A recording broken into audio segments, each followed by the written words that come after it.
ပင်ကွင်းလေးတွေကတင်အနာကိုအေးအေးဆေးဆေးလမ်းရှောင်လာရင်တောင်မှသူတို့ကိုလုံးဝမထိတွေးလိုက်ပါနဲ့နော်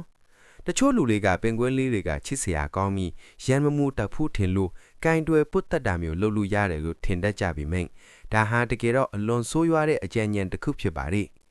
အန်တာတစ်တိုင်မှာဆိုရင်ပင်ကွင်းတွေဟာခြေနှစ်ချောင်းနဲ့လမ်းလျှောက်တဲ့တခုတည်းသောတရဝါတွေဖြစ်တာကြောင့်သူတို့ဟာလူတွေကိုမကြောက်ကြသလိုတခါတရံမှာလူတွေကိုသူတို့ရဲ့မျိုးနွယ်စုဝင်တွေလို့တောင်မှားယွင်းထင်မှန်တတ်ကြပါတယ်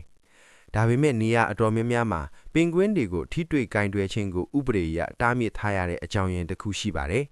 အဲ့ဒါကတော့သူတို့ကအန်ဒီယေရှိလို့မဟုတ်ပဲသူတို့ရဲ့စန့်ကျင်ဘက်အခြေအနေကြောင့်ပါ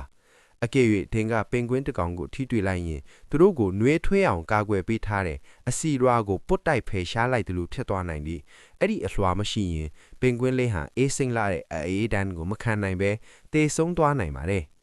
နောက်ထပ်တင်တဲ့ဗီဒီယိုတွေလည်းသိရအောင် like and follow လေးလုပ်ခဲ့ကြပါဦးနော်